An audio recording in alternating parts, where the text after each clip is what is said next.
So I was thinking about this, and even though the Vikings got my freaking guy, Ezra Cleveland, future left tackle of the future for the Vikings, even with 15 picks, I mean, are you really happy with the way that the Vikings address the offensive line? I mean, Nathani Moody just kept getting passed over. A lot of really good, especially interior offensive linemen. The Vikings just passed, especially on day 3 for some kind of picks. Yes, they did get Blake Brandell as well as Kyle Hinton in the late rounds, which is great, which is wonderful. But do you really expect them to be early contributors? Do you even expect them to make the 53? I mean, they're probably going to be practice squad players. So in actuality, the Vikings really only added one rookie contributor on the offensive line, and he may not even contribute right away because Rick Spielman had talked about, was like, oh, we're perfectly fine. Riley Reif carrying the torch at left tackle for a while, which... Are they going to kick Ezra Cleveland inside the guard? I question if that would work out. I think he's a left tackle. Just get him out there, take his lumps. I would start him at left tackle. I would kick Riley Reif inside for a year, and then whatever happens.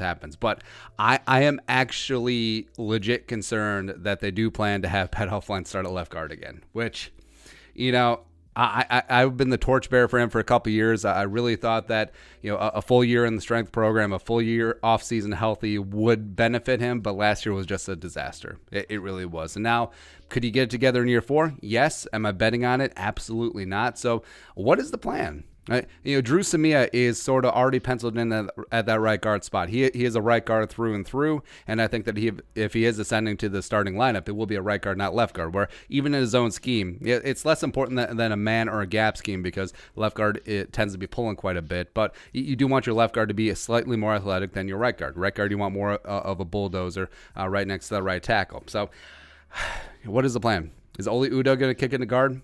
Is that going to be it? Or is it going to be Riley Reif and Ezra Cleveland in the starting lineup in some combination? Because I'm concerned. Because I don't think Dakota Dozier's it. This coaching staff, as well as the previous one, never gave Brett Jones the time of day, which I think was derelict in their duty. Is Avante Collins really going to suddenly turn it on in year 4? Year 3 or 4 for Avante Collins? So I don't know. Is there a plan to bring back Josh Klein in some capacity? I think that would make sense. The Vikings still do have roster room. I think that you'll get him for a bargain basement rate at this point. But, I mean, after the afterglow of the draft was gone, I was just thinking, but beyond Cleveland, is this offensive line better off? And plus, if they are fully committed to Riley Reif being a left tackle for a year, and they don't see Ezra Cleveland as a guard, which I think could be legitimate, they really are thinking about starting Pat Elflein at left guard again. Wow.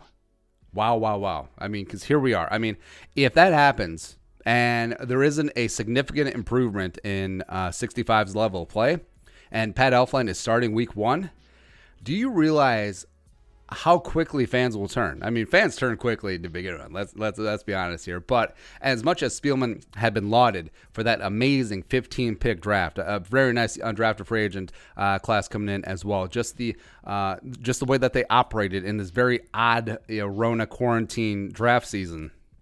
I mean, if that happens, wow.